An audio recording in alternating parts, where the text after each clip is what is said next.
So here's what we're going to work through today. 3 things. Number 1 is we're going to talk about finding leads. I want to help you identify ways in which you can find new leads right away. This is not theory. I am not here to just, I don't know, give you guys a whole bunch of theoretical ideas. I really want to give you some practical applications. So first up, we're going to talk about finding leads. Secondly, we're going to talk about engaging leads. And thirdly, we're going to talk about convincing leads. And if you've seen any of our content leading up to this, you've probably heard me say this, or if you've just heard me talk about sales at all anywhere else, you've heard this same thing, which is this is the single biggest problem every organization faces. And this is the single biggest problem every salesperson faces, is more leads. I have heard very few people that can honestly tell me that they have too many leads, that they have too many opportunities. This is our biggest challenge. This is our biggest problem organizationally, is creating more opportunities for ourselves. And yes, there's a lot wrapped up into that, but ultimately our challenge is getting more leads into the top of our funnel to be able to work them through the dynamic sales process that I hope you have, and hopefully that you have a way to convert them too. But ultimately the challenge is in creating new leads, new opportunities for yourself. So let's dig in. When I talk about finding leads, again, I want you to consider this. This is the single most important part of every sale. The single most important part of every single sale is generating new leads. And as a matter of fact, if you're live, let me know. Do you agree with me? Do you agree that generating new opportunities for yourself is the single biggest challenge you face in your business? Sound off in the comments. Let me know. I would love to hear from you. I believe it is. As a coach, I've trained sales people, sales teams. I find this to be the biggest challenge because this is the single most important part of a sale. It's not your value proposition. It's not your conversion strategy. It's not deliver your product or service. It's generating leads. If you can't generate leads, you can't do anything else. You can't do anything else. Craig Goodspeed, what's up, my man? You're right, Justin. If you don't have anyone to talk to, you don't have a business. And you have to have the right types of people to talk to, right? It's not just about talking to people. It's about having the right types of things to say to them. That means that we need to consider how we're generating leads. Clark Landale, what is up, my man? It's good to see you. You guys, if we were live, I'd be doing the same thing. I'd be calling you all out. Somebody would have walked in late. I would have called them out from the back. Anyway, so there has been this crazy shift in lead gen tactic. There has been this incredible shift in how we're generating leads. And you may be saying to yourself, well, no duh, Ryan, of course there's a big difference. And the big difference is that I used to do things old school, and now I need to keep up with all this modern technology. And you're right.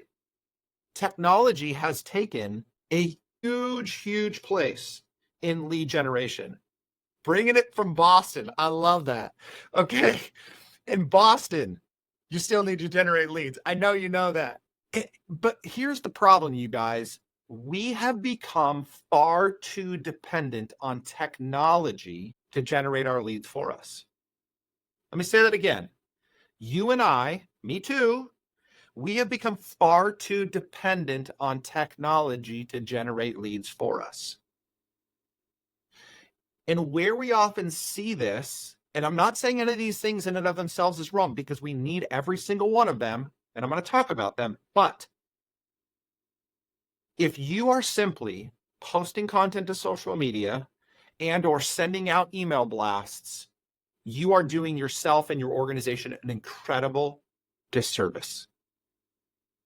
You are doing an incredible disservice because with the insane improvements and evolution of technology in sales and in business, we have lost humanity in the midst of that.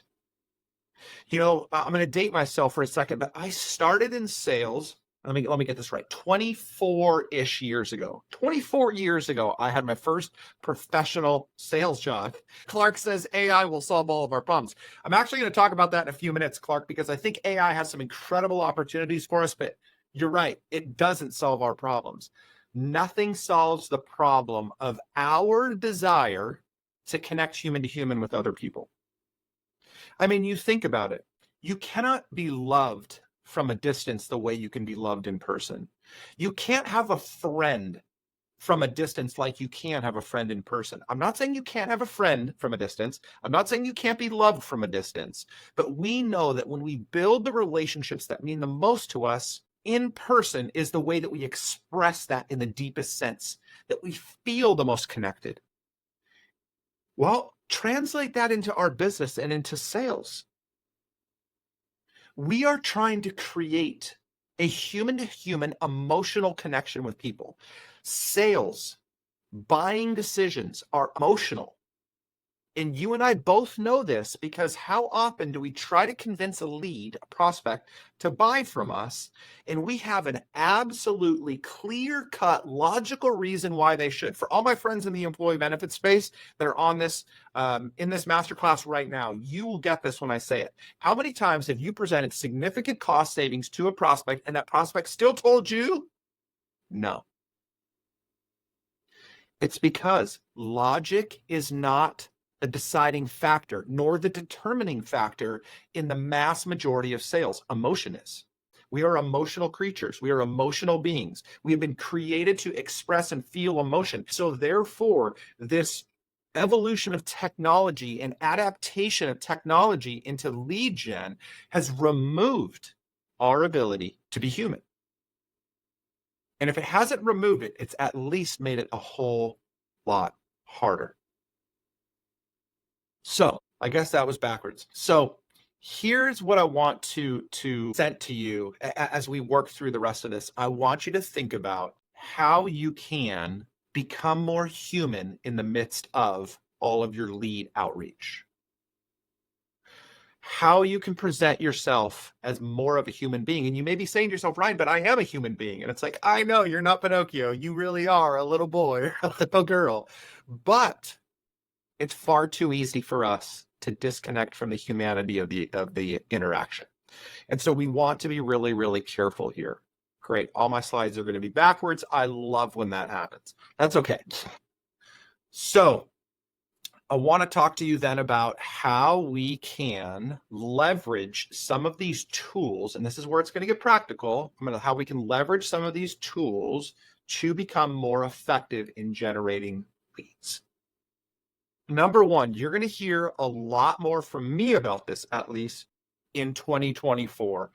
Number one is when it comes to the traditional methods of lead generation, I want you all to consider localizing your outreach attempts, localizing your networking, localizing your prospecting, and localizing your targeting. What do you mean by that? I believe that because of the gift of the internet, but also because of the disaster of the pandemic, we began to believe that we could just do everything remotely. And this isn't an argument over remote work versus in-person work, though if you want me to play my cards, I'll tell you that I think in-person work is far better the mass majority of the time. But I'll digress from that for now. But I want you to consider the good damage you could do in your own backyard by building stronger relationships, by paying more attention to those people of influence that can create opportunities for you to generate more business in your own backyard. I want you to think about the groups, the organizations, the individuals that you could network with right in your own backyard. I've been doing this with a lot of my coaching clients and business consulting clients over the last month. Is we have been looking at the metropolitan area that they are in, that they reside in or do business in, and then a few of the major metropolitan areas that are closely tied to them. And I am encouraging them to start considering the types of businesses, the types of organizations that are in those areas. And so for you, what organizations, what associations, and what businesses are in your backyard? Have you overlooked them because it's too easy for you to access national information? I get it. You can do business everywhere. That's fine. But I'm telling you right now that the majority of people that you are going to try to do business with will buy into you much more quickly and much more deeply if they're to shake your hand or give you a hug. I like to give hugs. I said that. But really, you face to face in real life, IRL, as the kids say, is far more powerful. It's going to give you a much stronger opportunity to build rapport, to communicate the passion that you have for the market that you serve, for the products and services that you sell, for the outcomes that you desire to provide. Do you agree? Do you agree? Let me know in the comments. Do you agree that you maybe overlooked your backyard, and or maybe that there are some significant opportunities in your backyard that you just haven't even considered yet? Because I think they're there. Think about ways that you can network. Thanks, Justin. I'm glad to see that there was somebody that said yes. Justin Melton, you are a good man for being honest. It's hard to be honest about these things, right, you guys? Because we want to be seen and we want to be known as successful sales professionals, as successful business owners. I mean, you guys, I've been teaching sales for the better part of 14 years. And in 14 years, I still find myself making these mistakes over and over again. I just yesterday started a campaign to market to like-minded business professionals in my own backyard. I've never done it before. I just don't understand what I was thinking. But it's because I just get too caught up in whatever's coming to me and not focused on where I should be going. Think about the types of groups that you could be around, or better yet, build your own professional network. You don't have to build some big, massive network, but get together with some key centers of influence in your local market that you could meet for lunch or coffee, and think about what you could do in together strategizing around how to refer business to each other, how to build a power team, and how ultimately to get in front of the opportunities that you're looking to get in front of. That will create more referrals. And I would even say, are you taking advantage of opportunities to advertise in your local market? Now, I am all about, if you've worked with me, you've heard me say this, I am all about finding the easiest, most cost-effective ways to do the things that we need to do. And so I'm going to tell you one way that you can advertise that's going to cost you maybe nothing, except a little bit of time. Have you ever been to your local coffee shop or breakfast spot? I just came from my local breakfast spot this morning. Shout out to Nikki's Kitchen in Yorba Linda, California. Best breakfast burrito. And it's not just because it's named after me, but because it's really bomb. Anyway, they have a board up. And I haven't done this. And I was sitting there this morning and I'm like, I need to do this. Have you thought about popping a business card up? I don't care who comes into that shop. Somebody is going to come through at some point. Create a business card specifically to be in there. Need benefits? Need IT services?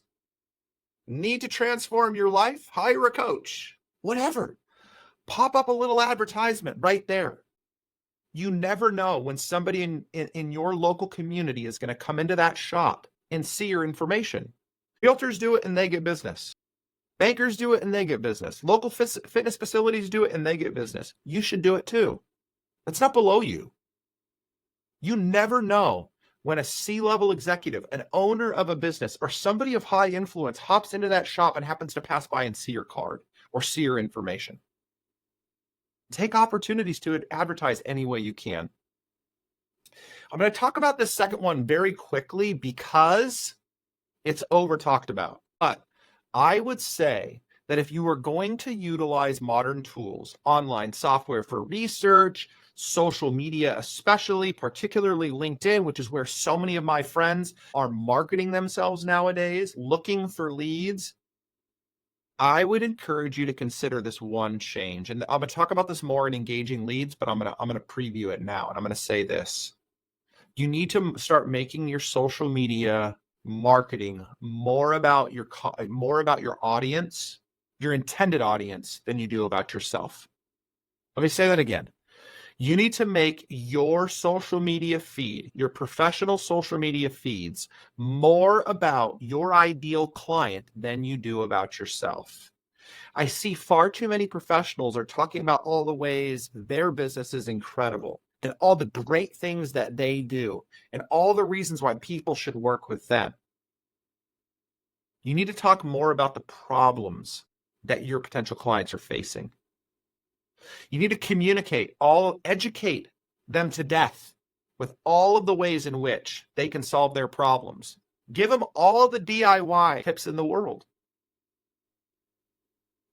Inundate them with educational information that's going to benefit them. Make it less about you and more about them as often as you possibly can. And then finally, it is so important for you guys to align your tools with your strategies. First of all, I hope you have a sales strategy. If you have not yet developed a sales strategy for 2022, if you haven't put together a sales plan, you can reach out to me on any one of the social media platforms. You can DM me or you can email ryan@ryanjamesmiller.com and I will send you a free copy of our Building a Sales Plan tool. It's a guide that will walk you through ways in which you can build a sales plan for 2024. But I just want to say this. If you are going to be using social media, if you're going to be using advertising, if you are going to, whatever you're going to be doing, make sure that that aligns with the strategies that you've committed to, that it helps you to get to the plan, and that you have measurement tools in place to ensure that you're making progress towards your plan by using those tools. Too often, people are showing up again on something like LinkedIn, and they're just spewing, and they have no idea what that's doing for them. I'm getting more views. I'm getting more likes. What is that doing? Nothing. Is that causing leads to engage with you? Are you leveraging those tools in such a way that it's actually helping you to achieve your goal, or are you just doing them because your friends told you had to do that, or some guru told you had to do that? Please don't make that mistake. Okay. Finally, when it comes to finding leads, and then we're going to move on to engaging leads. And boy, oh boy, we're already a long way through this in terms of time, and I got a lot to go. This always happens to me. I talk a lot. You probably know that already. Okay, by the way, if you're just jumping in, welcome. I would love for you to say hi. If you haven't said hi yet, drop a comment in there. Let me know who you are, where you're from, something that you're looking forward to hearing, or maybe a question that you have about really crushing that sales goal for 2024. But it starts with filling the pipeline. Okay, so finally, when it comes to finding leads, I want to encourage you to consider psychographic targeting as the primary way by which you are targeting prospects in the new year. Now, this term has been floated around a ton in the last year. And so I want to make it simple, and it's right up there on the screen for you. This is about understanding someone's actions, attitude, interest, personality, values, lifestyle, likes, dislikes. This is about how people think, act, and behave. Think about psychology, same idea. And you may be saying to yourself, it's right up there on the screen, but you may be saying to yourself, what does this matter? Why is this so important?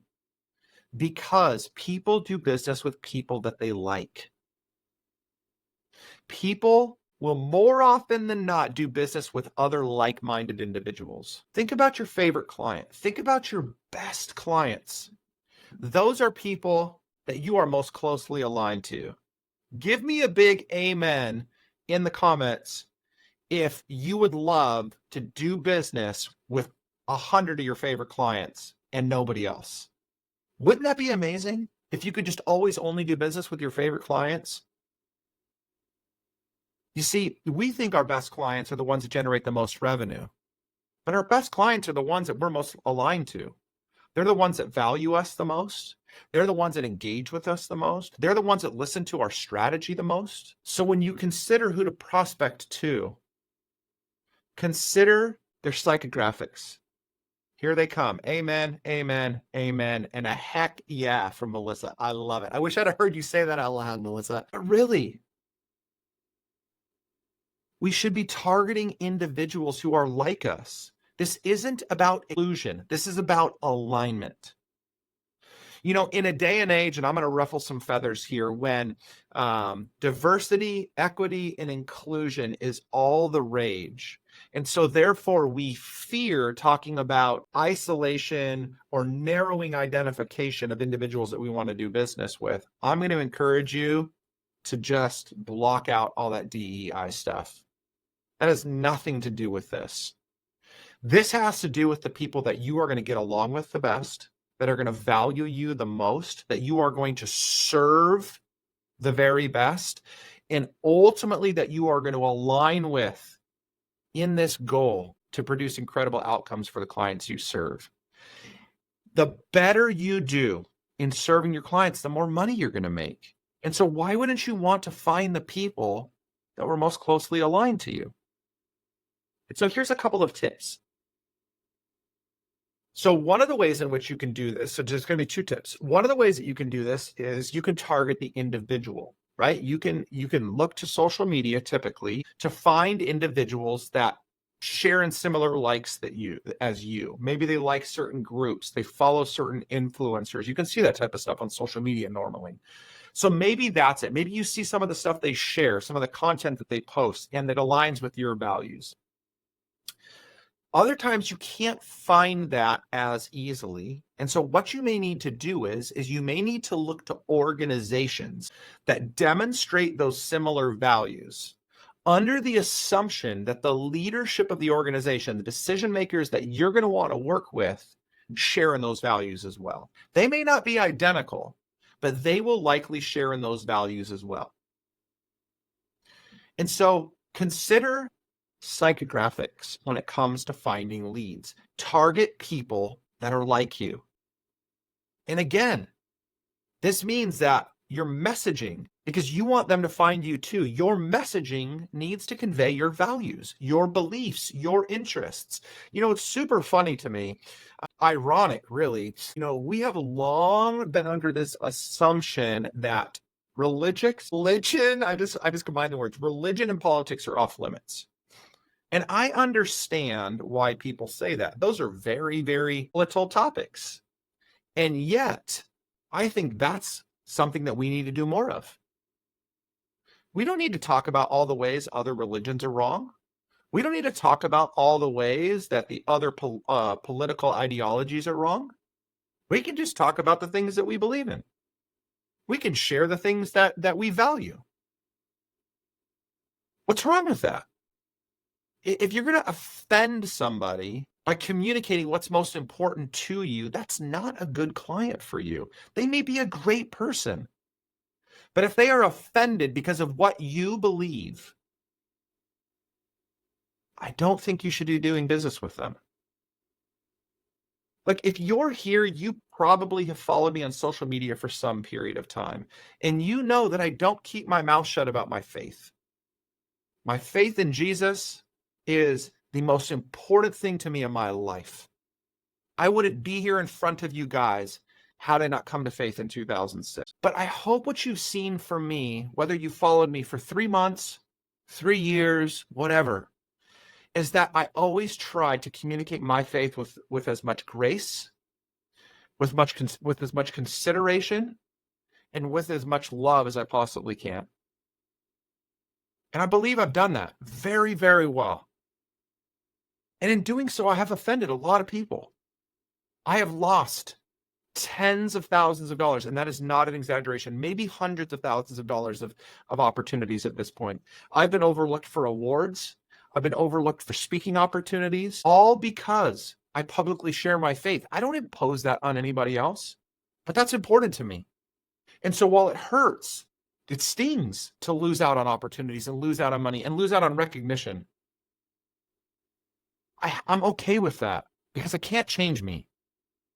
And I want to do business with people that value me for me, because I've worked with people that don't agree with my faith, and yet we've built incredible relationships, and they respect the things about me that my faith has created in me. And so they don't even have to agree with it to value what I believe. Anyway, I don't want to get too preachy on this, but I just want you to understand that I get it. It's hard.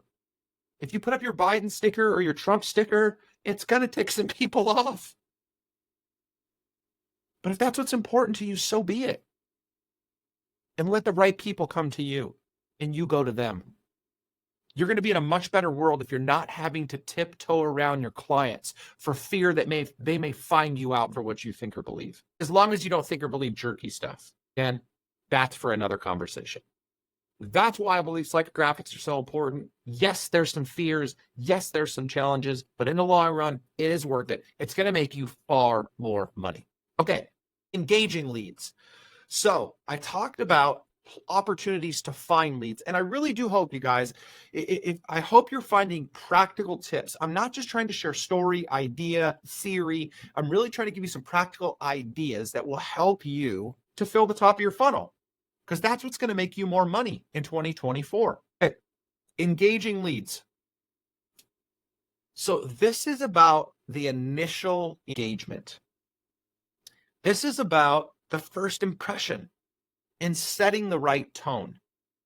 Again, I talked about this to some degree when I was talking about finding leads, but now I want you to consider this when it comes to engaging leads. What is a prospect's first impression of you? And you may be saying to yourself, I don't know. Well, I would start asking. One of the greatest things that you can do to figure out what your first impression is, or what other people's first impression is of you, is after you engage with a prospect, one thing that I like to ask is what attracted you to me in the first place?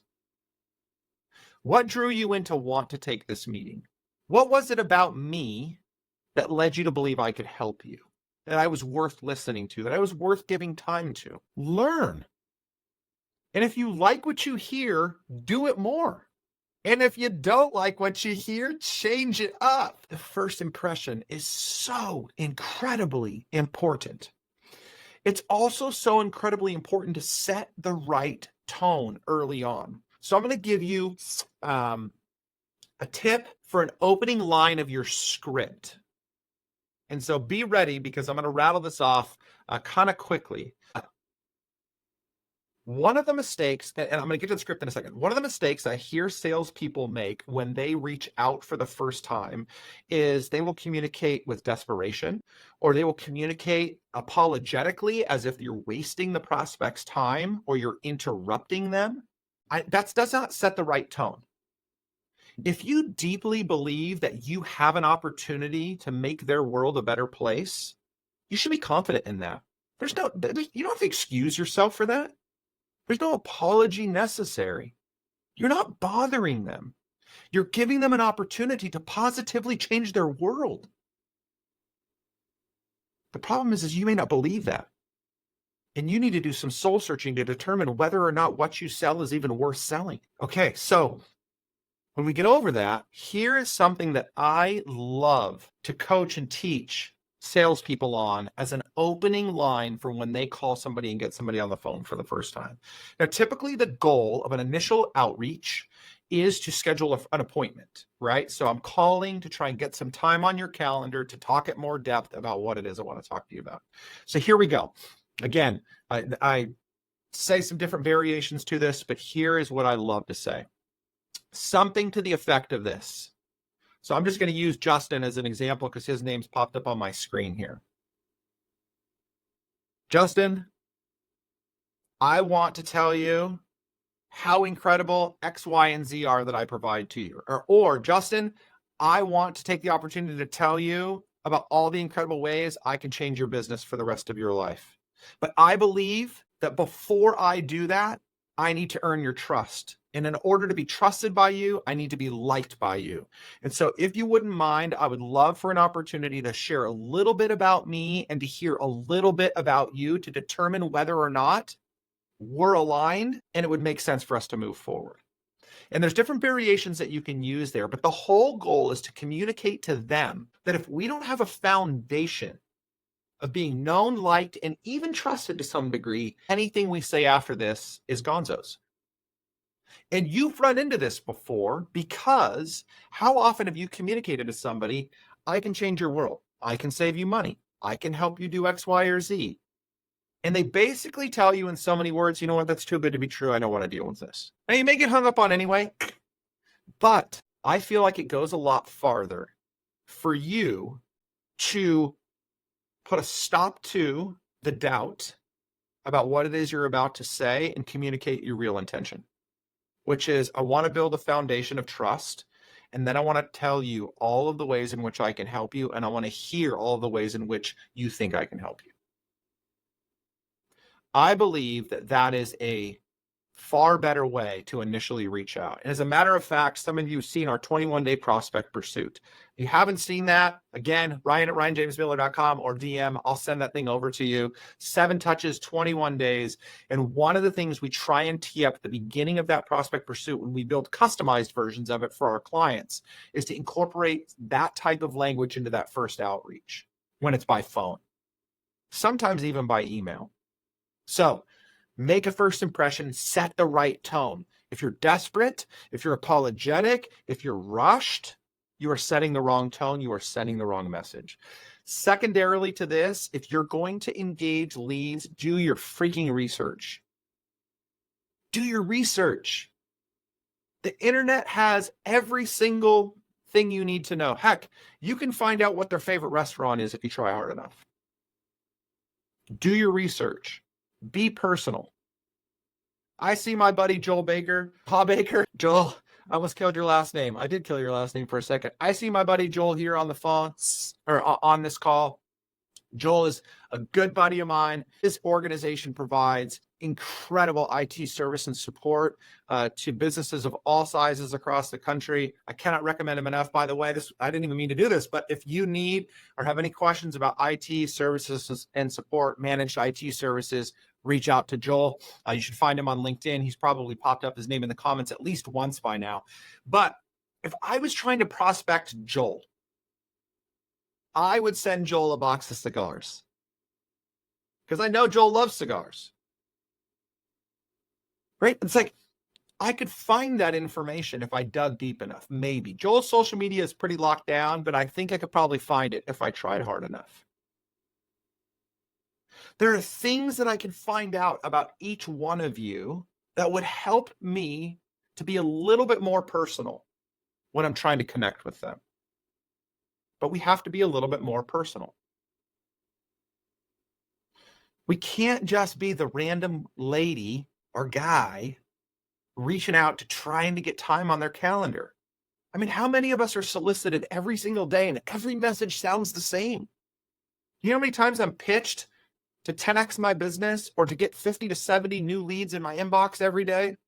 It's a joke. No one's ever personal. And then when they try to get personal, they try and screenshot a picture of like my face on top of something else. And they're like, look at them, looking at you. It's so dumb. Do your research, be personal. Okay. I talked about this already. I always do this. I hit on a lot of things before I hit on them, but I just want to give you some tips around cold calling. I believe cold calling is alive and well. I believe cold calling is an incredible opportunity for you to create new opportunities for yourself. And I believe cold calling is one of the most underutilized efforts for filling the top of your pipeline. And I believe that reason is because you're afraid to do it, because you're not prepared to do it, or because you're not comfortable doing it. And I'm telling you right now, fix that and see how things will change. In order to effectively cold call, a couple of things are incredibly important. First up, you need to plan for your calls ahead of time. You should have your list, you should have your script, and you should have your research done. And you should also have a clear objective in mind. What is the purpose and intent of your call? How are you going to communicate that to the prospect? And how are you going to ensure that they hear exactly what you have to say in the limited time you get to say it? That's part 2 there. Create a compelling opening statement. Give them a reason to want more. Steve Martin, the great comedian, Three Amigos, baby. I know he's been in other movies. That's my favorite one. Steve Martin once said, be so good, you can't be ignored. Be so good, you can't be ignored. Create a compelling opening statement that they can't ignore. Say something so outlandish and crazy, as long as it's true, that they can't help but listen to more. I challenge you. And then listen. The other problem that a lot of people face when cold calling is they try to rush through it in hopes of getting a yes, or really just rushing to the no so they can get off the phone. I would say pause long enough to listen actively to every word that comes out of that person's mouth on the other end of the phone. Listen to tone, listen to the words, listen to everything they communicate, because you have no idea what you may be able to pick up on when you actually pay attention. Listen for pain. Listen for hopes. Listen for dreams. Trust me when I tell you, there are opportunities to get them, but you have to pay attention. 2, common mistakes. Common mistakes that I see people make when they cold call is they try and pitch too early. Now, you may be saying to yourself, well, what do you mean, Ryan? My goal is to set a meeting with them. Yes, that is the goal typically on a cold call. The problem is you're trying to pitch a service. You're trying to pitch a solution. You may have been at this for 10, 15, 20, 30, 40 years. You may know your business better than anybody else. And you probably know your industry better than your prospect, but you don't know your prospect's business better than the prospect. You may know how to solve their problems better than they do, but you don't know their business better than they do. You don't know how they feel. You don't know what they experience, even if you've seen a dozen people like them before. Don't make assumptions. Can I get an amen to not making assumptions? If you pitch too quickly, you may lose out on an opportunity to have further conversation. So be careful not to pitch too early. Also, make sure that you are respecting their time. Don't rush, but respect. If you ask for 3 to 5 minutes, don't take more than 5 minutes. Make sure that you respect the fact that you have inserted yourself into their day, into their rhythm, caught them off guard. Be respectful. But the way that we demonstrate the best respect, Melissa, I do. They make an ass out of you and me. And I think we've probably both been in that situation a time or two. We've been at this a long time. But really, think about this. The best way to respect their time is to give it value. If you don't want to waste my time, make it valuable that you've taken my time. Give them something right out of the gate. Send them something that they can't get anywhere else. Not the box of donuts, but the strategy that could change their world. This is what it means that people fail to offer value. You fail to offer value, and therefore all you are is a big waste of time. And all you're trying to do is check a box or achieve your goal, and it sounds like at least you don't care about theirs. Okay, moving along. Social selling. I'm going to blast through this one pretty quickly because I want to get to convincing them to listen. But social media is a wonderful way to find new prospects and to engage with them. And so 3 simple tips. You've heard this enough. I've done specific masterclasses on LinkedIn. We're going to be doing another one soon, a little bit different than probably what you've heard in the past. But for now, just let me leave you with these 3 best practices. Build a powerful online presence. But I want you to recall what I said early on in this class. A powerful online presence is not one that gets lots of likes and comments from your friends or your colleagues. A powerful online presence is one that communicates so much value that people that want to do business with you can't help but follow you. They're sitting on their edge of the seat waiting for you to share something else. You all have that podcast that you can't wait for the next episode to come out, or that YouTuber that you subscribe to that you just cannot wait for the next video to teach you something else. This is what I'm talking about. That's what it means to be a powerful online presence. Share valuable content that demonstrates expertise. Don't hold anything back. Let it all fly. And 3, engage with every single potential lead. This means on LinkedIn. You know, we're seeing this trend where everybody's just liking and commenting on people's comments to generate more engagement. Let me tell you something, it's not working.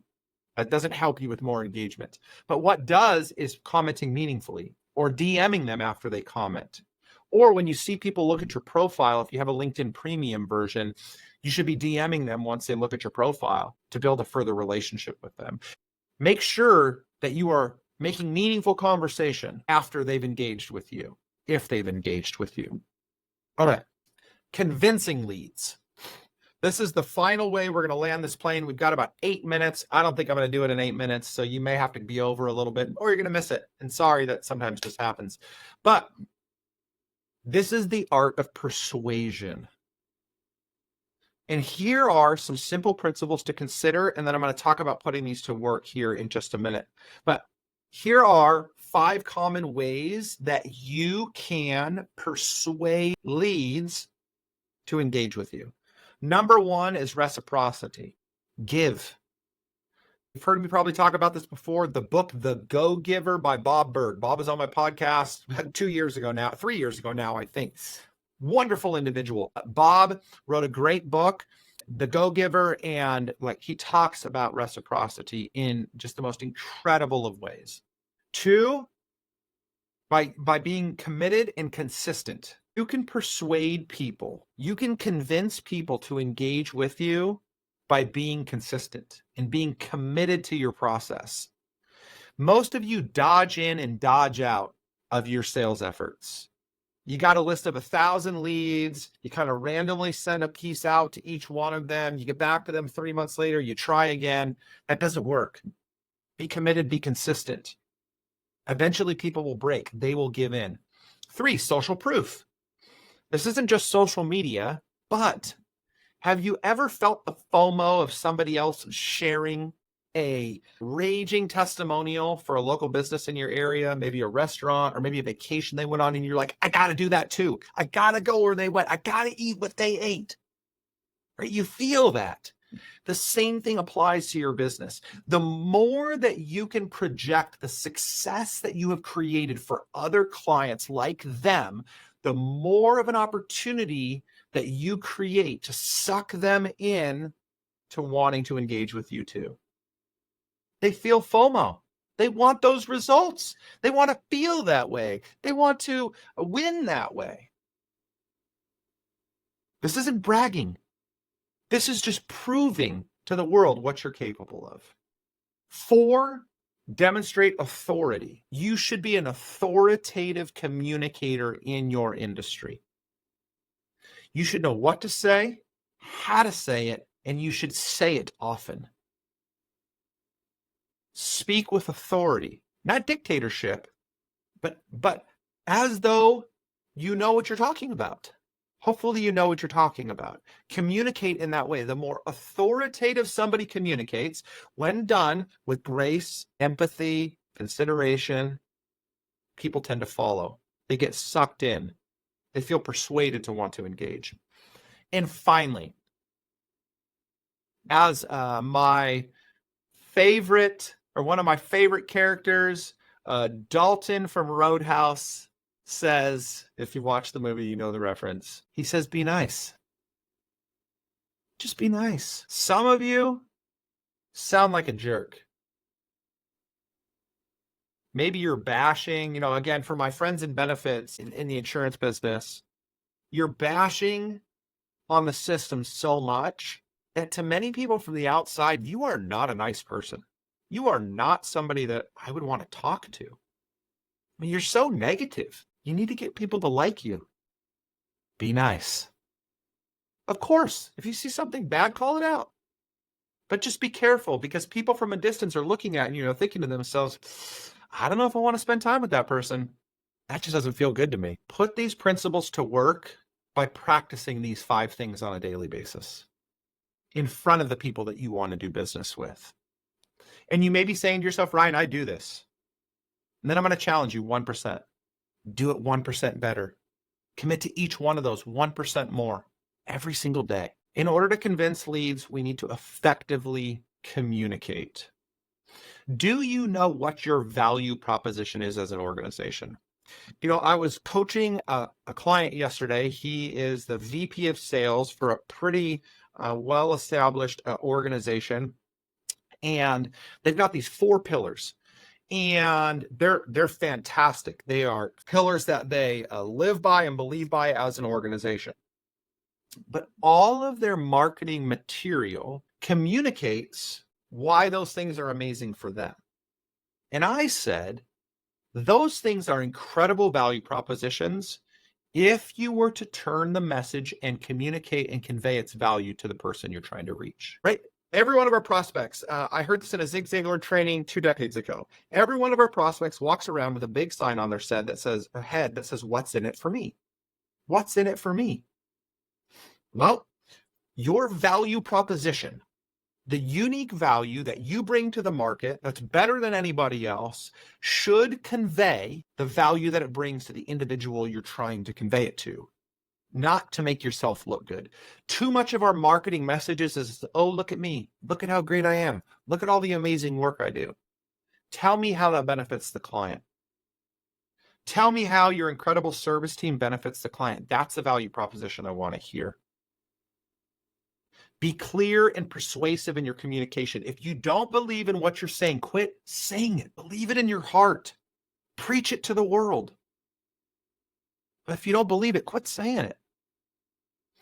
This is why, for some of you business owners, your sales team is struggling, because they're there to do a job, but they don't believe in the job they're doing. And so you may need to do a better job of instilling that belief into them. I'm traveling across the country next month. I'm super excited to do this, to actually work through a full day's workshop with a sales team of about 16 to 18 people, as well as their entire executive team, on this very thing. They're an incredible organization with amazing values, doing phenomenal things in the industry that they serve. The problem is there is a disconnect between the organization's intent and belief and what the market is receiving from them.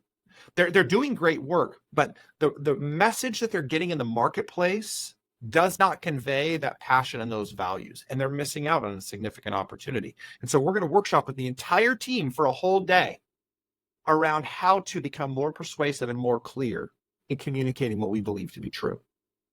And then finally, if you want to effectively communicate more effectively, utilize storytelling. Tell stories to connect.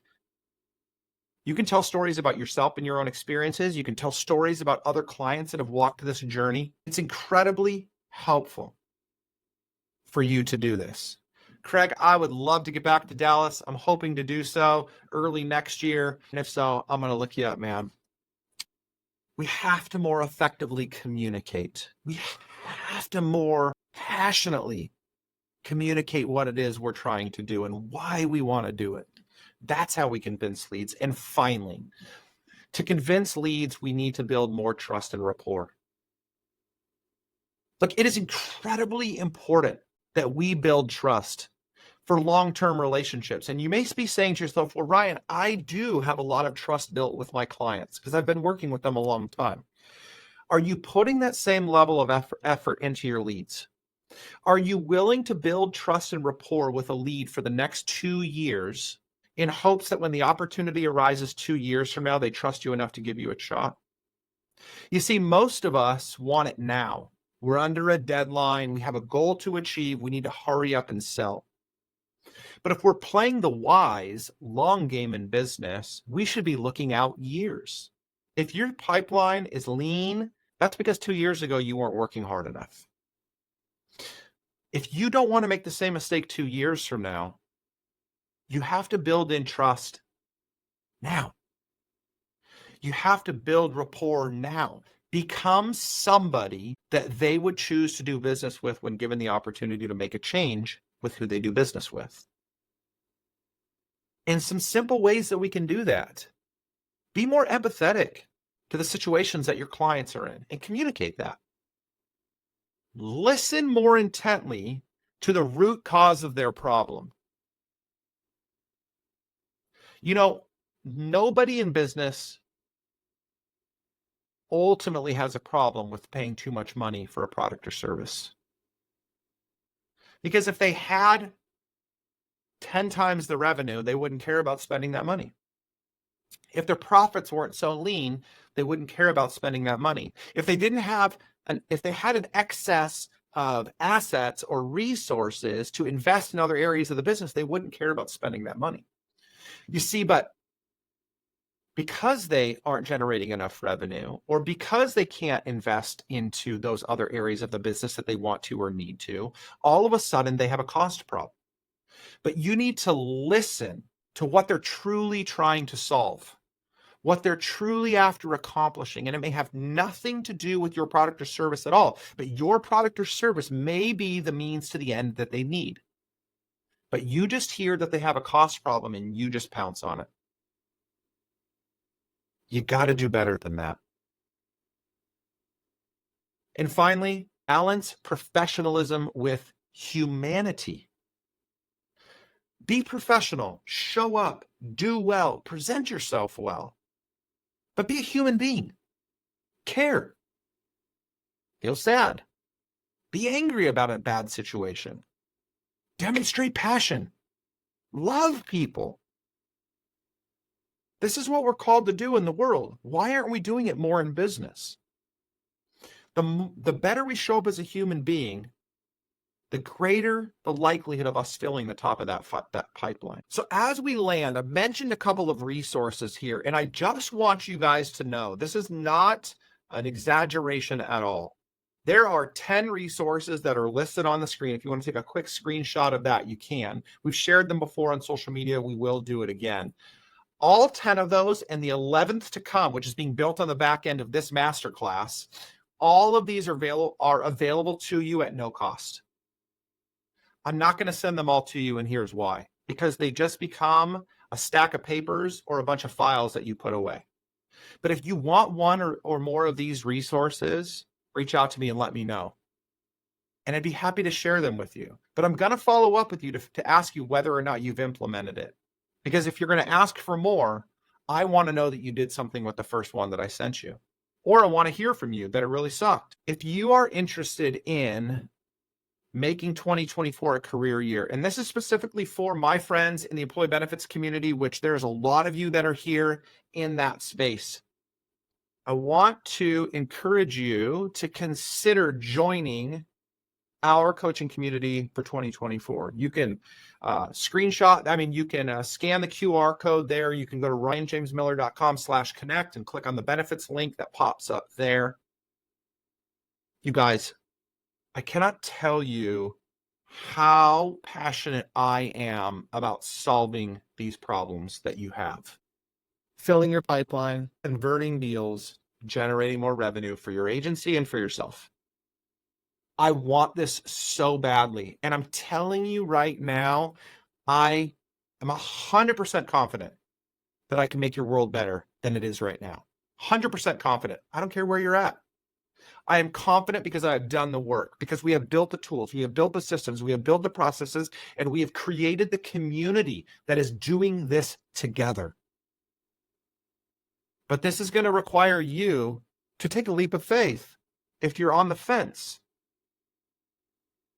Maybe you need private one-to-one coaching sessions. We can do that. Maybe you need community coaching calls where you can get into an environment of like-minded professionals with peers that are going to pour into you and you into them. We are here to support your every need. But you have to take the next step.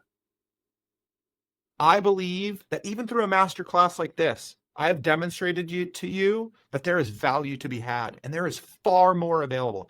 I will continue to keep sharing free resource after free resource throughout the course of 2024, because I believe that is just scratching the surface. It's not the resource, it's the execution of the resource where you will succeed.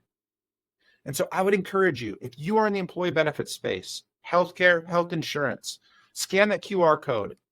If you feel like, you know what, I'm not sure, I'm on the fence, book a call. Let's talk more about how I can impact your agency or you as an individual in 2024.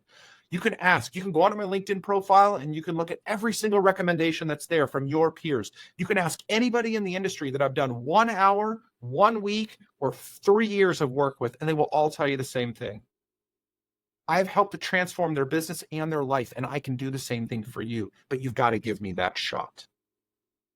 I hope this has been extremely valuable for you guys. I try to pour as much as I can into these masterclasses. Obviously, you can tell because this one went over the hour. If you have any questions, if you want one of those resources that I shared, if there is anything at all that I can do for you, RyanJamesMiller.com/connect. You can book a call. You can check out some of the resources that are there. You can email Ryan at RyanJamesMiller.com. I am here for you. I want to support you. Let's make 2024 your best sales year yet, but you got to commit.